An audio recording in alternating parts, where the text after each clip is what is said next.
When I found a tube of lubricant hidden in my wife's underwear drawer, I knew Brenda was cheating. It wasn't just a suspicion, it was a gut-wrenching certainty that hit me with the force of a physical blow. When I discovered it was with Ryan Cortez, our daughter Emily's husband, my world didn't just crack, it completely collapsed.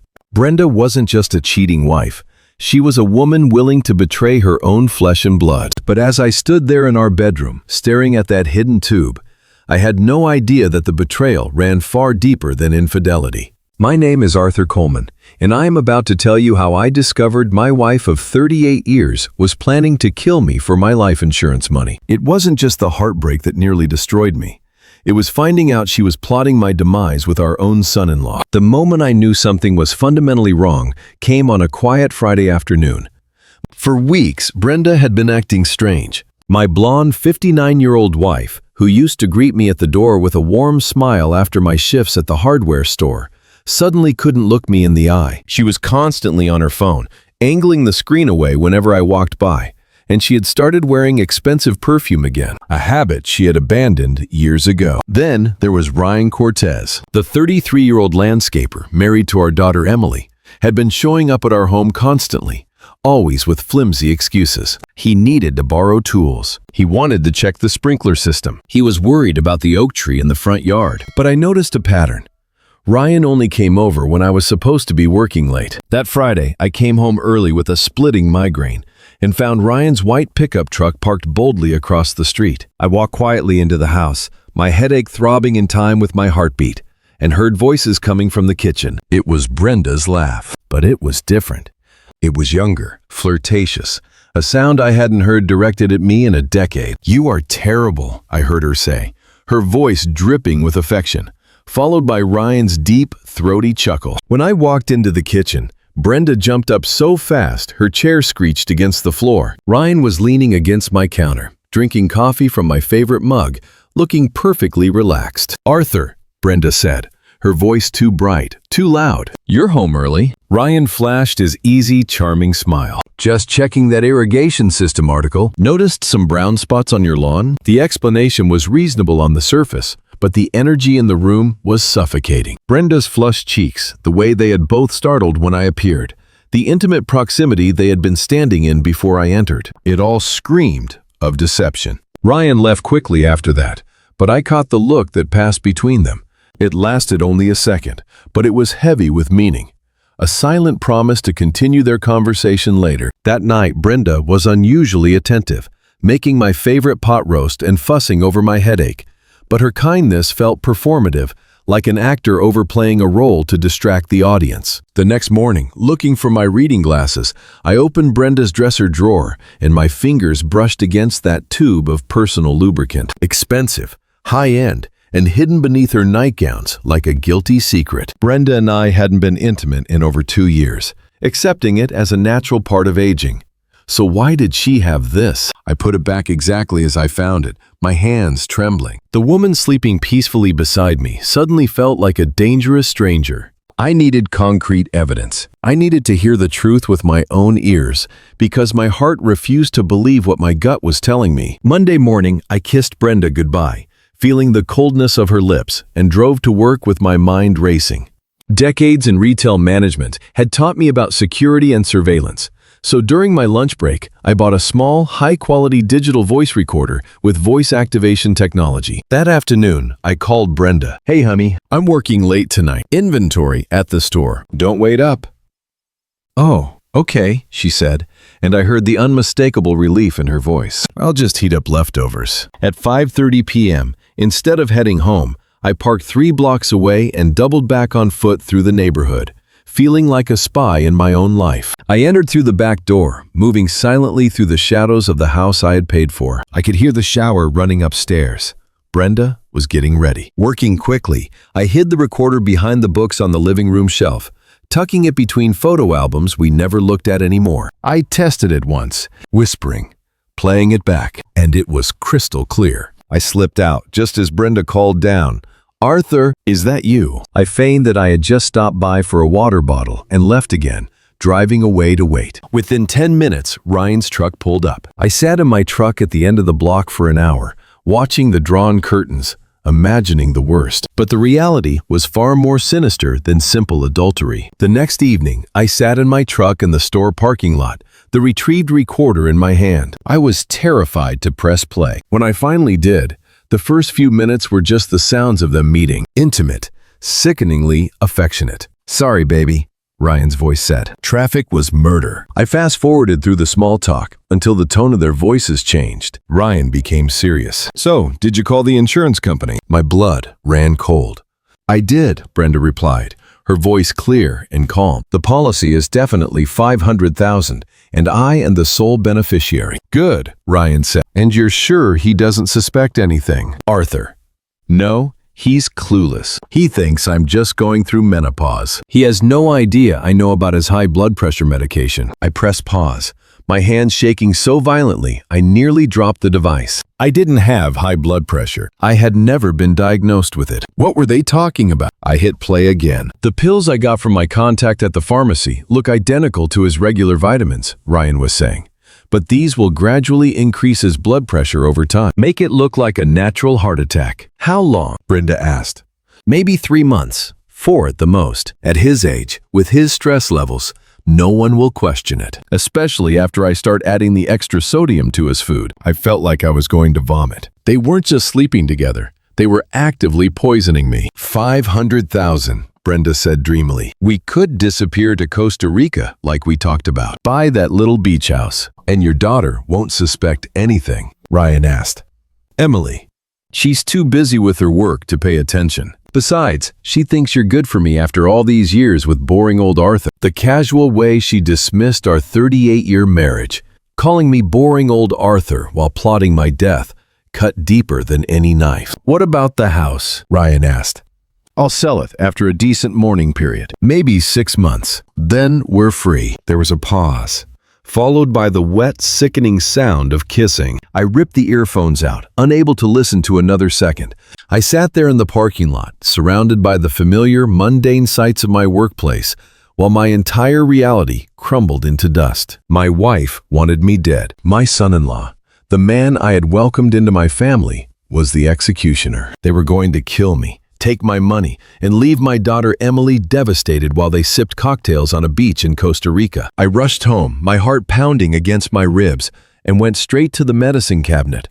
My bottle of daily multivitamins sat there, looking exactly as it always did. I poured them into my hand. To the naked eye, they looked identical to the ones I had taken for years. But now, looking closely under the harsh bathroom light, I noticed a tiny difference in the shade of the coating. Something I never would have seen if I hadn't been looking for it. Ryan wasn't just a landscaper. He had access to things he shouldn't. That night, I flushed every single pill down the toilet, watching them swirl away. I lay awake in bed, staring at the ceiling, while Brenda slept peacefully beside me. The woman who was slowly poisoning me was sleeping 2 feet away, probably dreaming of her new life. Fear threatened to paralyze me. But slowly, that fear turned into a cold, hard rage. They had made one crucial mistake. They had underestimated Arthur Coleman. I had spent 40 years solving problems and managing crises. They wanted to play games with my life. Fine. But I was going to change the rules. I wasn't just going to survive. I was going to destroy them. After discovering the murder plot, I couldn't just sit at home waiting to be poisoned.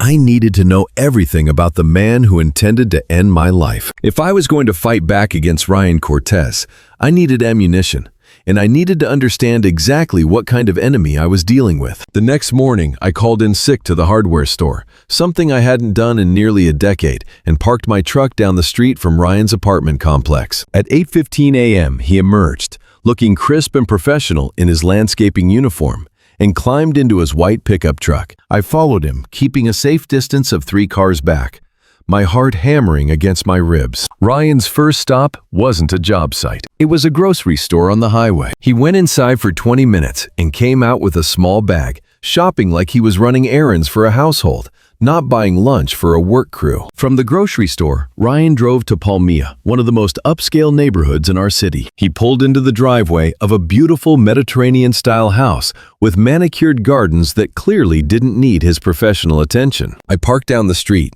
and watched through a pair of binoculars I kept in my glove compartment. A woman answered the door. She was older, perhaps in her early 60s, with elegant silver hair and expensive clothes. It was Isabella Torres, our neighbor from just 3 houses down. My stomach dropped as I watched her greet him. She hugged Ryan intimately, her hands lingering on his chest, her face lighting up with a youthful glow. This was not a client greeting her landscaper.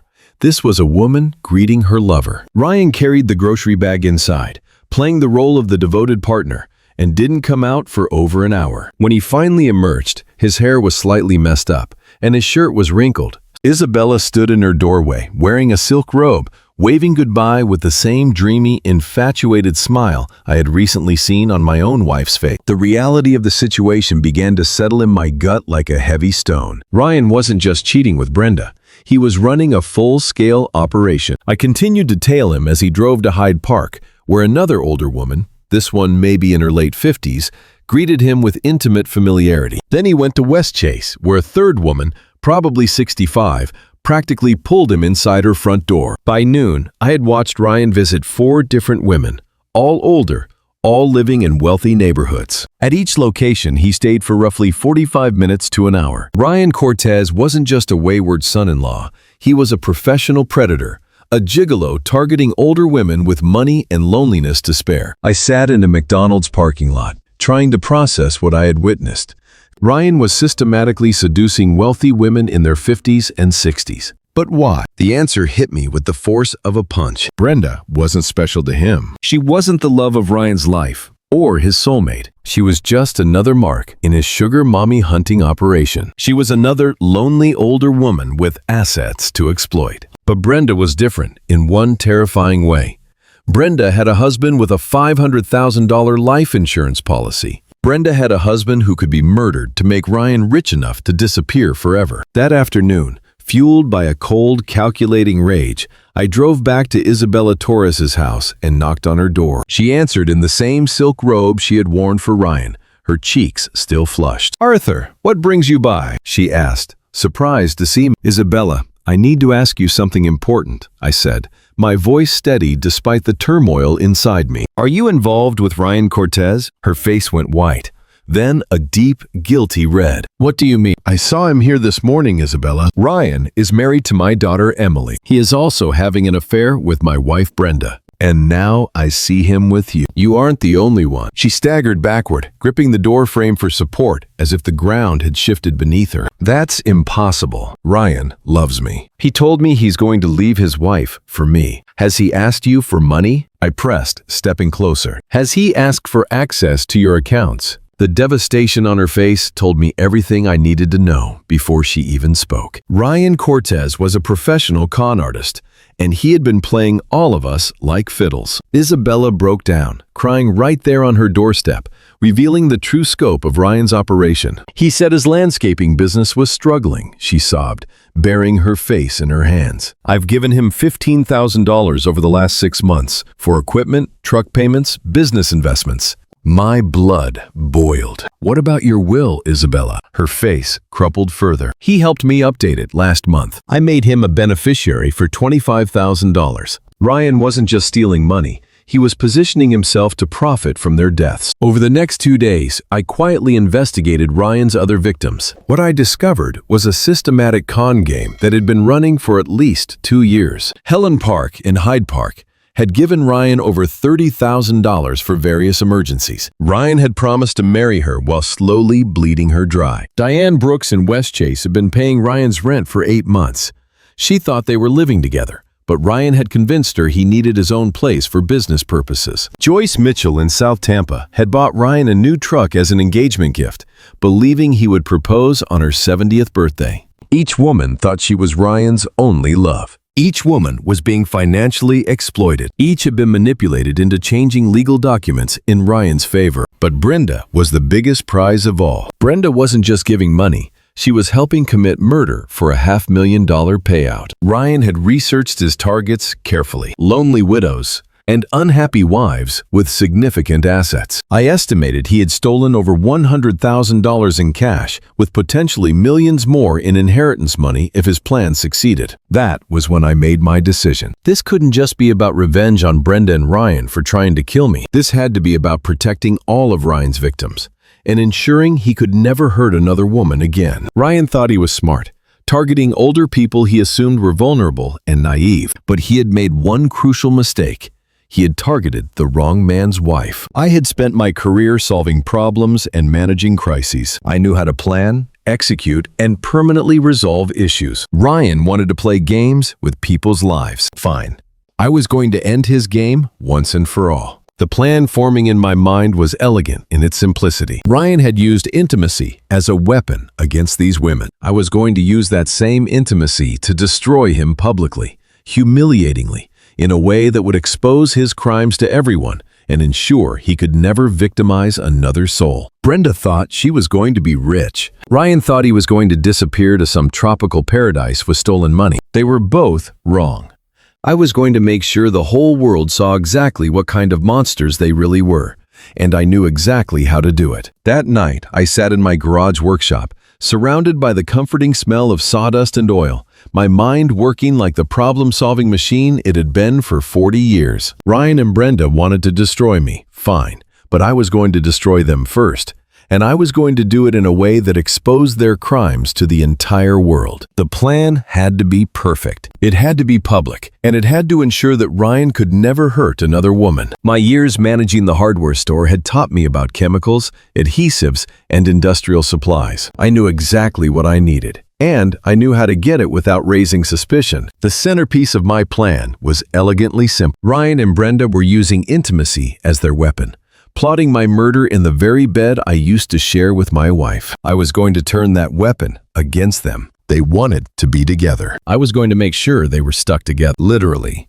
Industrial superglue, the kind we used for heavy construction projects. Once it bonded, it required professional medical intervention to separate. It would be painful, humiliating, and impossible to hide. But the glue was just the beginning. I needed to ensure maximum public exposure. I needed witnesses. I needed emergency responders. I needed the entire neighborhood to see what Ryan and Brenda really were. The smoke detector plan came to me while I was reviewing our store's fire safety protocols earlier that week. A triggered smoke alarm would bring the fire department, and if there were sounds of people in distress, they would break down doors to save lives. My daughter Emily was a paramedic supervisor. There was a good chance she would be on the responding team. This was the part that made me pause, my hand hovering over a circuit board. Emily would have to see her mother and her husband in the most humiliating situation imaginable. She would have to witness the destruction of her marriage and her family in the most public way possible. But Emily was also Ryan's victim. She deserved to know what kind of man she had married. She deserved to know that her husband was a predator who had been planning to destroy our family. I spent the weekend gathering supplies.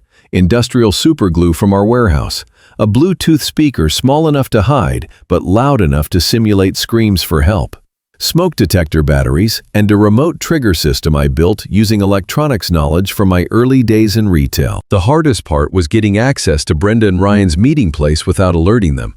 But I had been watching their pattern for weeks. They always used our house when I was supposedly working late. They felt safe there, comfortable, careless. That carelessness was going to be their downfall. Monday morning, I walked into the store, knowing this might be my last day as just a retail manager. I was about to become something else entirely. My first stop was our commercial supply room. I selected a tube of industrial adhesive, the label warning that skin contact required immediate medical attention. Perfect. The glue was clear, odorless, and possessed the same viscosity as personal lubricant. In dim lighting, no one would notice the difference. From our security department, I borrowed a high-fidelity Bluetooth speaker. I tested its volume in my office, loud enough to simulate people in distress, and downloaded emergency call audio files to my phone, feeling sick but knowing it was necessary. During my lunch break, I installed a secondary smoke detector in our living room, identical to our existing system, but controlled by the remote trigger I could activate from outside. Ryan and Brenda met every Tuesday when I supposedly worked late doing inventory. Tomorrow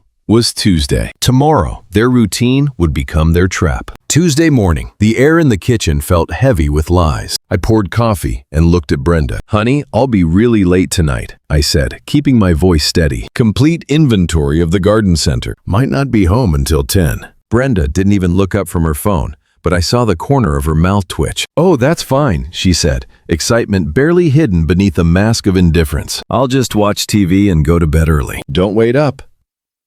I paused at the door, looking at the woman I had loved for nearly 4 decades. "Brenda, I love you." She hesitated, then offered the response that sealed her fate. "I love you too, Arthur." It was probably the last lie we would ever tell each other. At 3 p.m., I parked 2 blocks from home. Ryan's white pickup appeared at 3:15 p.m., right on schedule. He walked confidently to our door, carrying a small bag. Wine or flowers? Probably. He had no idea he was walking into a trap, 40 years in the making. I waited 30 minutes, my heart pounding against my ribs like a trapped bird. Then, I quietly approached our house through the backyard, using my spare key to enter through the kitchen door. I could hear voices and laughter from upstairs. Relaxed, intimate sounds of 2 people who thought they were completely safe. Moving silently through my own house felt surreal. First stop, our bedroom. Brenda's underwear drawer was slightly open. I found the tube exactly where I had discovered it weeks ago. I unscrewed the cap, emptied the clear gel into the bathroom sink, and refilled the tube with the industrial superglue. The substitution was perfect. I placed the tube back exactly where Brenda had hidden it. Next, I positioned the Bluetooth speaker behind the living room couch and tested the connection. My phone showed a strong signal. The modified smoke detector was already installed, blinking innocently on our ceiling. Everything was in position. The trap was set. I slipped back out through the kitchen and returned to my truck. From there, I had a clear view of our house. Now, all I had to do was wait. Wait for them to get comfortable. Wait for them to use Brenda's special preparation. Wait for the industrial adhesive to do its work. Ryan Cortez thought he was the hunter. He had no idea he was about to become the prey. From my truck, I watched our house and waited. The late afternoon sun cast long, stretching shadows across our neighborhood, painting the manicured lawns in shades of gold and amber. Everything looked peaceful and deceptively normal. Isabella Torres was watering her garden 3 houses down, the spray from her hose catching the light. Kids were riding bikes down the street, their laughter drifting on the breeze. Nobody had any. At 4:30 p.m., the sounds from our house changed. I could hear music playing faintly through the walls. Brenda had put on something romantic. The intimate laughter grew softer, more private. They were moving toward the moment that would destroy them both. I sat in my truck, hands gripping the steering wheel until my knuckles turned white, listening to the distant muffled sounds of my wife's betrayal. Part of me wanted to storm into that house and confront them directly, to scream and break things. But I had come too far to let raw emotion ruin my perfect plan. At 5:15 p.m., I heard the faint sound of a drawer opening through the open bedroom window. The moment I had been waiting for. "I got something special for us." Brenda's voice drifted out, playful and seductive. "You always think of everything," Ryan replied. There was rustling movement, the sounds of 2 people preparing for intimacy. I imagined Brenda retrieving the tube from her hiding place, completely unaware that its contents had been replaced with industrial adhesive. For several minutes, there were only soft sounds, whispered endearments, the kinds of intimate noises that should have been between husband and wife, not between conspirators planning murder. Then, at 5:23 p.m., the atmosphere shifted instantly. "Wait." Ryan's voice cut through the air, suddenly tense. "Something feels wrong." "What do you mean?" Brenda asked, her voice trembling slightly. "I can't. This isn't right. We're stuck." "Stuck? What are you talking about?" "I mean, we are literally stuck together." "What was in that tube?" Ryan shouted, panic rising in his throat. "It was just lubricant, the same kind I always use." Brenda screamed back. "Well, it's not working like lubricant. We can't separate." I could hear them struggling, their voices escalating from confusion to fear to outright panic. The industrial superglue was doing exactly what it was designed to do, creating an unbreakable bond that would require professional medical intervention to dissolve. "Do something," Brenda screamed, the terror in her voice palpable even from the street. "I'm trying, but every time I move, it gets worse.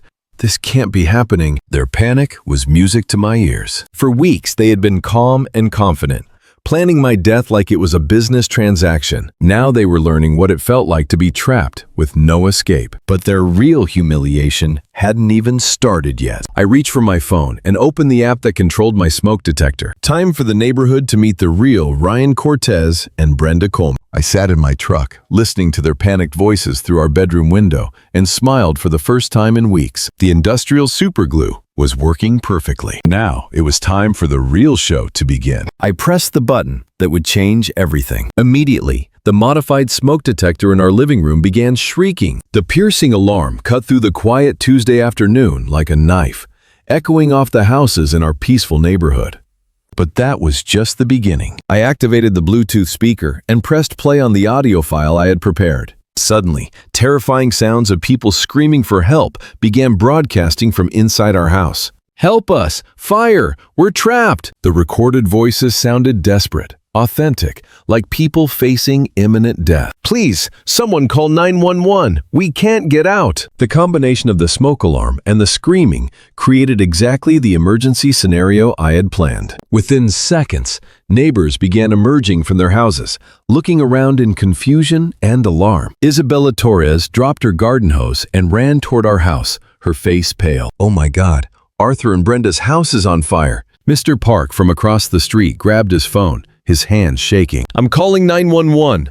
Fire department. There's a house fire on Maple Street with people trapped inside. We can hear them screaming." More neighbors appeared. Diane Brooks from 2 doors down. The Mitchells with their teenage kids. Old Mr. Mitchell walking as fast as his cane would allow. Within minutes, half the neighborhood was gathered on our front lawn, staring at our house with expressions of horror and concern. The beautiful irony was that Ryan and Brenda could hear everything happening outside, but they were in no position to call for help or explain their situation. They were literally glued together in our bedroom, probably trying desperately to figure out how to get dressed and separate before anyone discovered them. "Where's the smoke?" Isabella asked, shielding her eyes to look at our roof. "I don't see any flame." "Maybe it's just starting," Mr. Park replied. "But listen, you can hear people screaming inside." The recorded distress calls continued broadcasting from my hidden speaker, creating the perfect illusion of a fire emergency. From my truck, I could see Ryan's pickup in our driveway. The neighbors were starting to notice it too. "Whose truck is that?" Mrs. Mitchell asked. "Isn't that Ryan's?" Isabella said slowly, her eyes narrowing. "Emily's husband. What would he be doing here when Arthur is at work?" I could practically see the pieces clicking together in their minds. The neighbors who had always thought Brenda and Ryan were just friendly in-laws were starting to realize there might be more to the story. That was when the sirens began. First one, then two. Then what sounded like half the fire department racing down our street. Red trucks, ambulances, police cars. The full emergency response I had orchestrated. And leading the convoy was Rescue Unit 12. My heart skipped a beat. It was Emily's unit. I watched my daughter jump out of the passenger seat, her paramedic supervisor uniform crisp and professional, her face focused and determined. She had no idea she was about to walk into the most devastating moment of her life. "What's the situation?" Emily called out to the crowd of neighbors. "House fire with people trapped inside," Mr. Park shouted back. "We can hear them screaming." Emily's training took over. She began directing her team toward our front door while the fire department prepared their equipment. She looked completely professional, completely in control. I started my truck and began driving slowly toward our house, ready to play my role as the shocked and concerned husband who had just arrived home to find his house surrounded by emergency vehicles. Emily stood at our front door, her paramedic training taking complete control. She had responded to hundreds of emergency calls, but never to her own childhood home. "Fire department, we need entry, now," she called to Captain Harrison. "We have confirmed voices inside. Possible smoke inhalation victims." The sledgehammer crashed against our front door, splintering the wood with a sickening crunch. Emily led her medical team inside, while firefighters followed with equipment and hoses. "Hello, fire department." Captain Harrison's voice boomed through our house. "Where are you? Call out if you can hear us." Emily moved through our living room with professional efficiency, checking for smoke, looking for victims. The house seemed normal. No visible fire, no smoke. But the distress calls from the hidden speaker had been clear. From upstairs came Ryan's muffled, desperate voice. "Up here, bedroom, we need help." Emily's head snapped up. That voice was familiar. Too familiar. "Second floor, master bedroom." She called to her team, taking the stairs 2 at a time. She reached our bedroom door and knocked hard. "This is Tampa Fire Rescue. Are you injured?" "We need medical assistance," came Ryan's strained voice. "There's been an accident." Emily turned the doorknob and pushed open the door to her childhood bedroom. What she saw made her freeze completely. Ryan, her husband, was in bed with Brenda, her mother. They were both naked, clearly panicked, and somehow physically connected in a way that made no sense. For a moment, Emily's mind simply couldn't process the visual data. Her professional training told her these were two people in medical distress. Her personal reality told her this was impossible. Emily. Ryan's voice was barely a whisper. I can explain. We're stuck, Brenda said, not meeting her daughter's eyes, pulling the sheet up as best she could given their predicament. Something went wrong with, we can't separate. Emily stood in the doorway, her medical bag in one hand, her radio in the other, staring at the two people who had just destroyed her entire world. Behind her, Captain Harrison appeared. What's the situation? 1. His voice trailed off as he looked over her shoulder, his expression changing immediately from concern to shock. Oh, hell. This is a medical situation. Emily's training finally kicked in, overriding her personal shock. She stepped into the room, her voice becoming coldly professional. We need acetone and medical adhesive remover from the ambulance. She called down to her team. Bring skin separation equipment and pain management supplies. Ryan tried to reach for her. Emily, please, listen to me. She stepped back, avoiding his touch as if he were radioactive.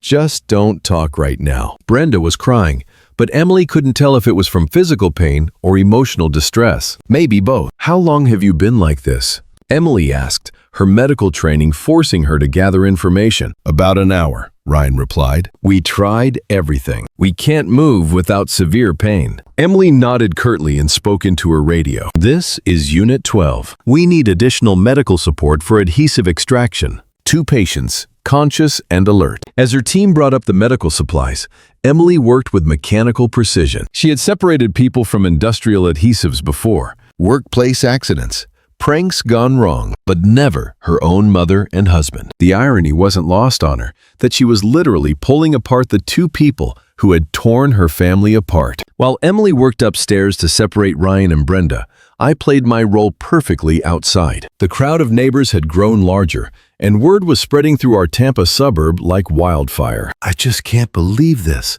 Isabella whispered to Diane. Brenda and Ryan right under Arthur's nose. That poor man. Mr. Park shook his head, looking at me with sympathy. 38 years of marriage. I stood among them, the picture of a devastated husband whose world was crumbling. I don't understand any of this, I said, my voice breaking just enough to sound authentic. Ryan's been helping with yard work for months. Brenda said they barely spoke to each other. Sometimes the people closest to us are the ones hiding the biggest secrets, old Mr. Mitchell said, patting my shoulder sympathetically. Here they come, someone in the crowd shouted.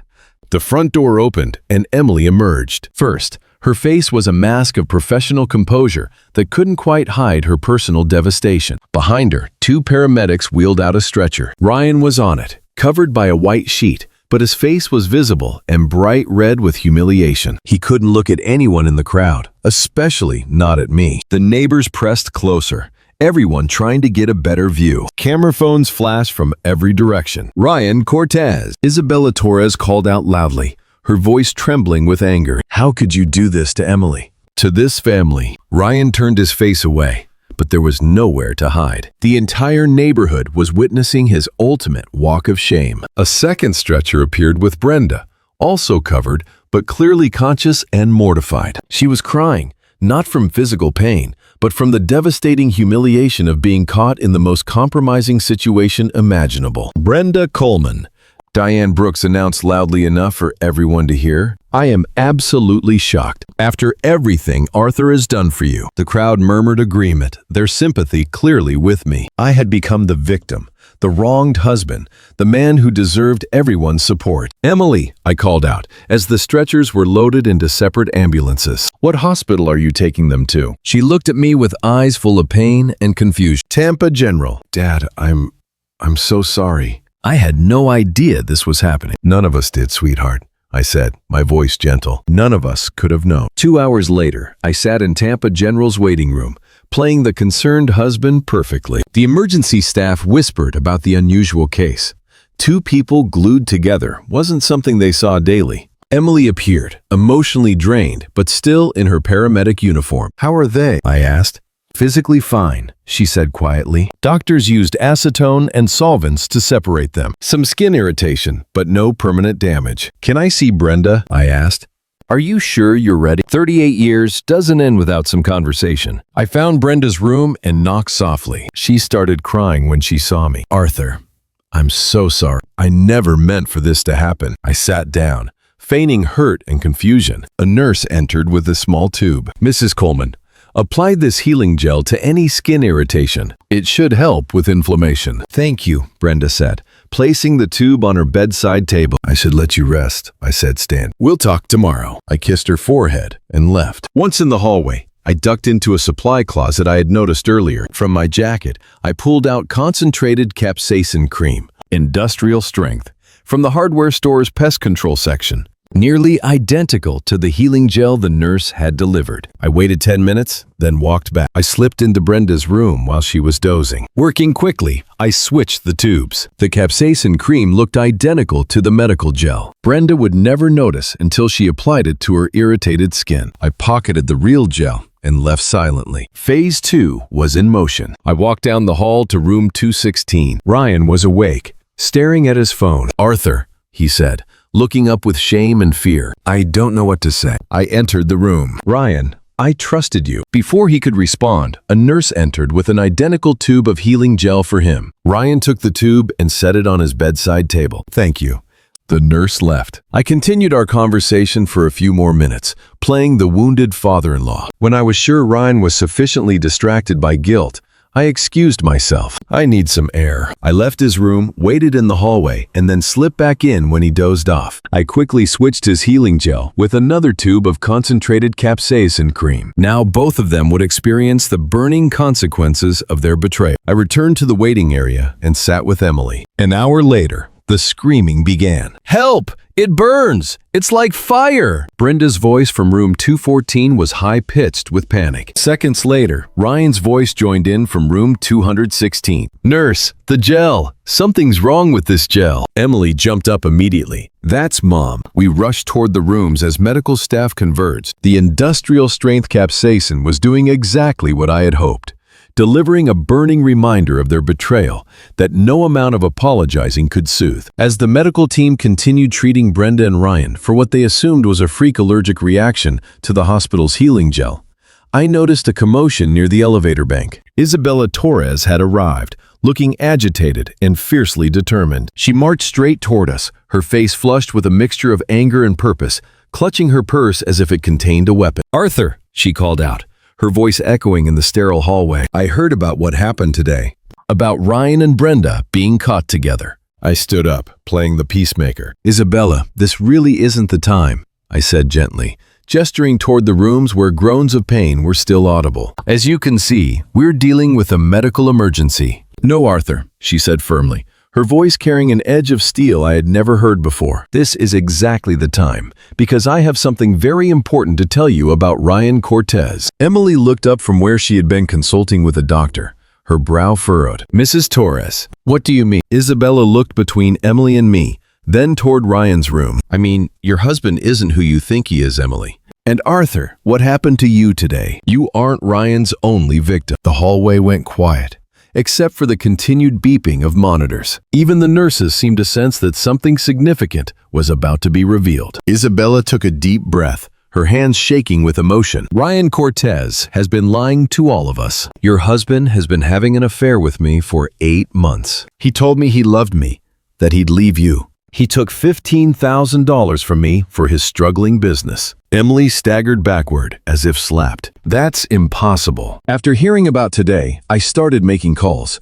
Isabella continued, pulling out her phone. Helen Park, Diane Brooks, Joyce Mitchell. Ryan has been dating all of them. Emily leaned against the wall for support, her face draining of color. How many women? At least 6 that I have found so far, Isabella replied grimly. Helen gave him over $30,000. Diane has been paying his rent for 8 months. Joyce bought him a truck, thinking it was an engagement gift. As if summoned by the revelation, the elevator doors slid open again, and 2 more women appeared. Helen Park and Diane Brooks, both looking confused and deeply concerned. Isabella called us, Helen said. clutching her handbag. We came as soon as we heard Ryan was hospitalized. Diane frowned, looking around. But Isabella, Ryan told me you were just a neighbor. He said we were practically living together. He told me the same about you, Isabella replied sadly. The three women stared at each other, the web of Ryan's deception becoming crystal clear in the harsh hospital life. I think we need to compare notes about Ryan Cortez, I said gently, guiding them to the seating area. For the next hour, Ryan's victims shared their stories while Emily listened in stunned silence. The pattern was identical. Charm wealthy older women, slowly ask for money for business emergencies, and promise a future that would never happen. He helped me update my will, Joyce Mitchell admitted quietly, having arrived shortly after the others. I made him a $25,000 beneficiary. Emily finally spoke, her voice trembling. We need to call the police. Already did, Isabella said. Detective Sullivan is on his way. This is systematic fraud. From Ryan's room, we could hear him trying to make phone calls, likely to warn other victims. But his hand shook so badly from the capsaicin treatment that he kept dropping the device. How much money, total? Emily asked. Her voice hardened. The women calculated quickly. Between us, over $70,000, plus the truck. I put my arm around Emily. I'm so sorry, sweetheart. None of us saw this coming. But inside, I was deeply satisfied. Ryan's empire of lies was crumbling, and he was powerless to stop it. The elevator opened again, and Detective Sullivan stepped out, his badge visible on his belt. He was a no-nonsense veteran who listened to each woman's story with professional attention, taking detailed notes. Mr. Cortez, he said, entering Ryan's hospital room, I need to speak with you about allegations of fraud and conspiracy. Ryan tried to sit up, wincing. I don't know what you're talking about. These women, they gave me money willingly for a landscaping business, a business that doesn't exist. Detective Sullivan replied calmly. We've already checked. Your license expired 2 years ago. No tax filings, no legitimate income. I watched from the hallway as Ryan's face went pale. And then there's the matter of the life insurance policy, the detective continued. We have recordings of you and Mrs. Coleman discussing plans to murder her husband. Ryan's eyes went wide. Recordings.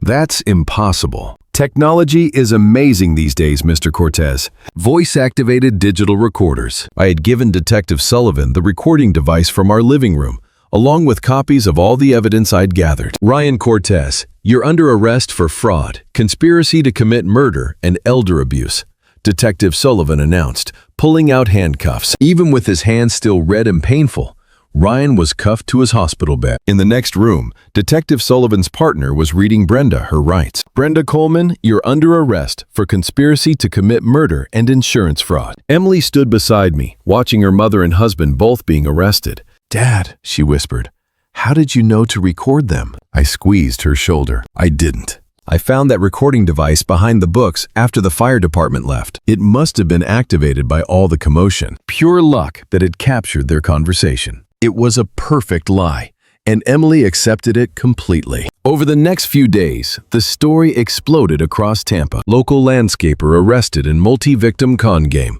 made the front page of the Tampa Bay Times. Ryan's photo was everywhere. The neighborhood rallied around me with incredible support.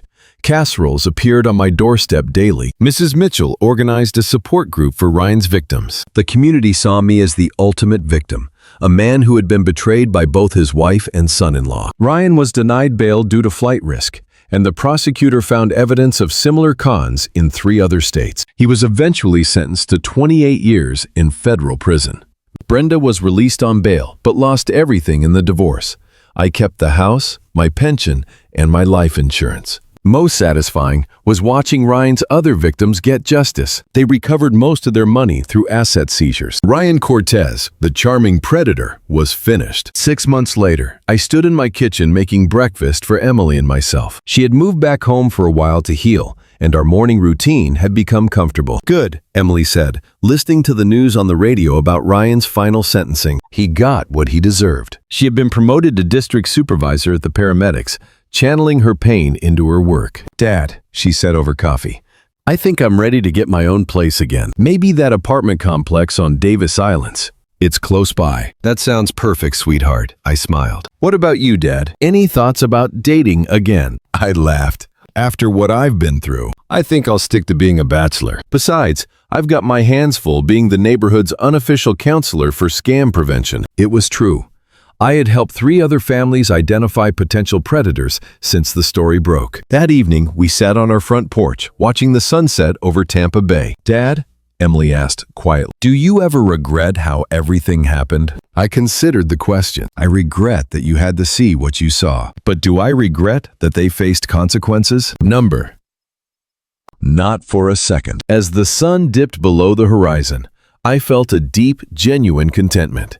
Justice had been served, not just by the courts, but by a 64-year-old hardware store manager who refused to be a victim. Ryan and Brenda had tried to destroy our family, but they had only made the bond between Emily and me unbreakable. Sometimes, the quiet ones are watching more carefully than anyone realizes. And sometimes, revenge isn't about hate. It's about protecting the people you love and building something stronger from the wreckage.